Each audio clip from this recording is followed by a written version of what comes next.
اس لیے خصوصی طور پر صحابہ کرام سے یہ قربانی طلب کی گئی.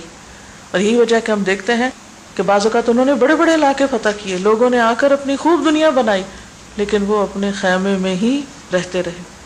انہوں نے بڑے بڑے محلات کے پاس اپنا خیمہ لگا کر زندگی کے باقی دن پورے کیے. اس طرح انہوں نے رسول اللہ صلی اللہ علیہ وسلم کی نصیحتوں کو پلے باندھا, انہی کی قربانیوں سے پھر دین آگے پہنچا. یہ مولانا وحید الدین ایک واقعہ لکھتے ہیں, یہ آپ کے سامنے رکھنا چاہوں گی. لکھتے ہیں کہ ایک مرتبہ میں ایک قصبے میں گیا, وہاں ایک مسجد میں چند بار نماز پڑھی. میں نے دیکھا کہ اس مسجد کے جو امام ہیں وہ لوگوں کے درمیان نہایت محبوب ہیں, لوگوں میں بہت پاپولر ہیں, لوگ ان کا بہت احترام کرتے ہیں. وہ جو بات کہہ دے اس کو تمام لوگ فوراً مان لیتے ہیں. میں نے مختلف لوگوں سے پوچھا کہ امام صاحب کی اس مقبولیت کا سبب کیا ہے. معلوم ہوا کہ وہ اسلام کے کچھ سادہ اصولوں کی پابندی کرتے ہیں اور یہی ان کی مقبولیت اور محبوبیت کا راز ہے. امام صاحب کا معمول تھا کہ وہ اذان سنتے ہی اپنے گھر سے نکل پڑتے تھے. مؤذن کے آخری کلمات کے ساتھ وہ مسجد میں داخل ہو جاتے. یہ گویا خدا کی پکار پر فی الفور دوڑ پڑنا ہے, اور جس آدمی کا یہ حال ہو کہ وہ خدا کی پکار پر فوراً دوڑ پڑے تو لوگ بھی اس کی طرف دوڑنے پر مجبور ہو جاتے ہیں. جو خدا کی پکار پر فوراً دوڑ پڑے تو لوگ بھی پھر اس کی طرف دوڑ پڑتے ہیں.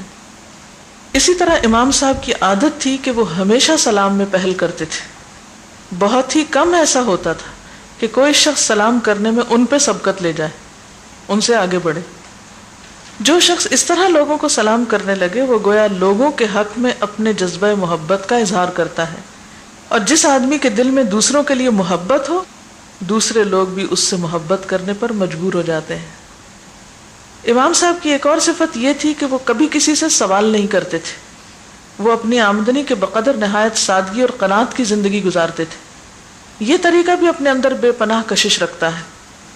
دوسروں سے سوال کرنے والا دوسروں سے چھوٹا بن جاتا ہے, اور جو شخص دوسروں سے سوال نہ کرے وہ دوسروں کو اپنے سے بڑا دکھائی دینے لگتا ہے. امام صاحب کی ایک عادت یہ تھی کہ وہ صرف بقدر ضرورت کلام کرتے تھے, یعنی بات ضرورت کی بس کرتے تھے. وہ دوسروں کی بات زیادہ سنتے, خود کم بولتے تھے. جو کچھ بولتے سوچ سمجھ کے بولتے. یہ بھی ایک نفسیاتی حقیقت ہے کہ کم بولنا آدمی کو باوزن بنا دیتا ہے. کم بولنا انسان کو باوزن بنا دیتا ہے, اور زیادہ بولنا انسان کو ہلکا کر دیتا ہے. یعنی بہت باتونی ہونا کوئی اچھی صفت نہیں.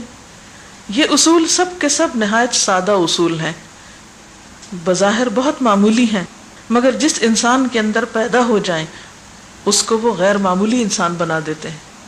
تو اس سے ایک اور پہلو سامنے آتا ہے کہ سادگی کا تعلق صرف کھانے کپڑے سے ہی نہیں بلکہ عادات سے بھی ہے. اور سادہ عادات کیا ہے کہ انسان کے اندر کسی قسم کا تکبر کمپلیکس نہ ہو, اپنی بڑائی کا احساس نہ ہو.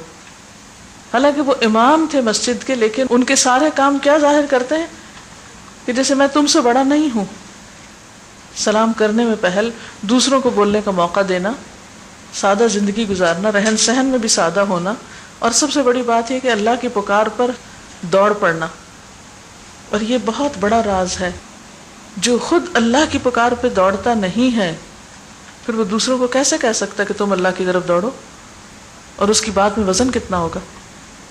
تو ہم اگر واقعی چاہتے ہیں کہ لوگوں کی اصلاح ہو تو سب سے پہلے کس چیز کی ضرورت ہے؟ اپنی اصلاح کی ضرورت ہے ہمیں. اسی طرح ایک اور حدیث ہے, عن ابیہ مالک بن نضلۃ قال كنت جالسا عند رسول اللہ صلی اللہ علیہ وسلم یعنی فرآنی رث الثياب فقال ألك مال؟ قلت نعم یا رسول اللہ من كل المال. قال فإذا آتاك الله مالا فليرى أثره عليك رواہ النسائی. سیدنا مالک بن نضلہ رضی اللہ تعالی عنہ سے روایت ہے, میں رسول اللہ صلی اللہ علیہ وسلم کے پاس بیٹھا تھا اور آپ صلی اللہ علیہ وسلم نے میرے پھٹے ہوئے کپڑے دیکھے تو فرمایا کیا تیرے پاس مال ہے؟ میں نے کہا اے اللہ کے رسول صلی اللہ علیہ وسلم ہر قسم کا مال موجود ہے. آپ صلی اللہ علیہ وسلم نے فرمایا جب اللہ نے تجھ کو مال دیا ہے تو اس کا اثر تیرے اوپر نظر آنا چاہیے. اسے نسائی نے روایت کیا ہے.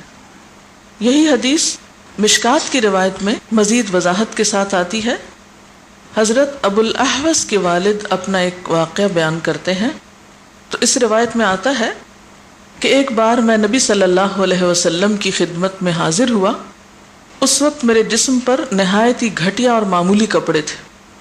آپ نے پوچھا کیا تمہارے پاس مال و دولت ہے؟ میں نے کہا جی ہاں. دریافت فرمایا کس طرح کا مال ہے؟ میں نے کہا خدا نے مجھے ہر طرح کا مال دے رکھا ہے.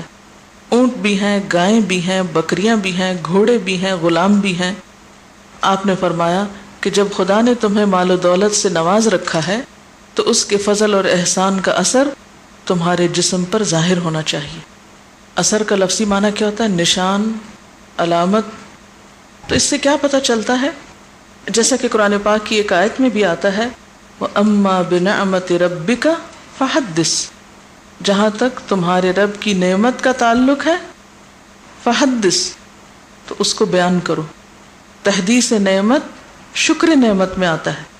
اور تحدیث نعمت کیا ہے؟ نعمت کا ذکر کرنا. اور ذکر کرنا صرف زبان سے نہیں، انسان کے جسم پر اور انسان کے رہن سہن میں اس نعمت کا اثر نظر آنا چاہیے.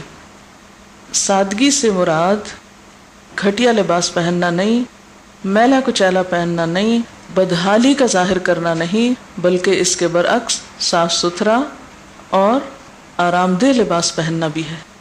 سورۃ الاعراف میں اللہ تعالیٰ خاص طور پر نماز کے وقت، عبادت کے وقت زینت اختیار کرنے کا حکم دیتے ہیں. خذوا زینتکم عند کل مسجد. ہر مسجد کے پاس یعنی ہر نماز کے وقت، عبادت کے وقت کیا کرو؟ اپنی زینت اختیار کرو. اور زینت سے مراد یہاں صاف ستھرا اچھا لباس ہے. لیکن عام طور پر ہم کیا کرتے ہیں کہ نماز تو میلے کچیلے کپڑوں میں ہی پڑھ لیتے ہیں، اور جب پڑھ کر فارغ ہوتے ہیں تو پھر اچھے کپڑے پہن لیتے ہیں. تو عند کل مسجد سے مراد یہ بھی ہے کہ جو اجتماعی عبادات ہوتی ہیں، جیسے خاص طور پر جمعے کے دن صاف ستھرا لباس پہننا اور غسل کرنا، خوشبو لگانا اور ایک اہتمام کرنا اس لیے بھی ضروری ہے کہ اس دن مسلمان اکٹھے ہو کر نماز جمعہ پڑھتے ہیں. تو جن عبادات میں، جن کاموں میں لوگ اکٹھے ہوں وہاں صفائی ستھرائی کا اہتمام اور بھی ضروری ہے. اکٹھے ہو کر لباس کی نمائش تو مقصود نہیں، لیکن ایسا انداز ضرور کہ جو اپنے لیے بھی اور دوسروں کے لیے بھی ایک خوشکن منظر پیش کرتا ہو، نہ کہ انسان مصنوعی طور پر غریب، فقیر یا بدحال نظر آئے، جس سے اپنے اندر بھی ایک مصنوعی قسم کی عاجزی لائی جائے اور دوسروں کی نظر میں بھی ایک ایسا امپریشن دیا جائے کہ جو اسلام میں مطلوب نہیں. انسان کو وہی نظر آنا چاہیے جو وہ ہے. یعنی اگر مالدار ہے تو مالدار نظر آنا چاہیے، اور اگر وہ مالدار نہیں تو جھوٹا امیر بھی نظر نہیں آنا چاہیے. یعنی دکھاوے کا لباس اور شہرت کا لباس جو ہے وہ بھی ناپسندیدہ ہے. پھر اسی طرح ہم دیکھتے ہیں قرآن پاک میں اللہ تعالیٰ فرماتے ہیں کلوا واشربوا ولا تسرفوا. کھاؤ پیو لیکن اسراف نہ کرو. اسی طرح حدیث میں آتا ہے لا ينظر اللہ الی من جر ثوبہ خیلا.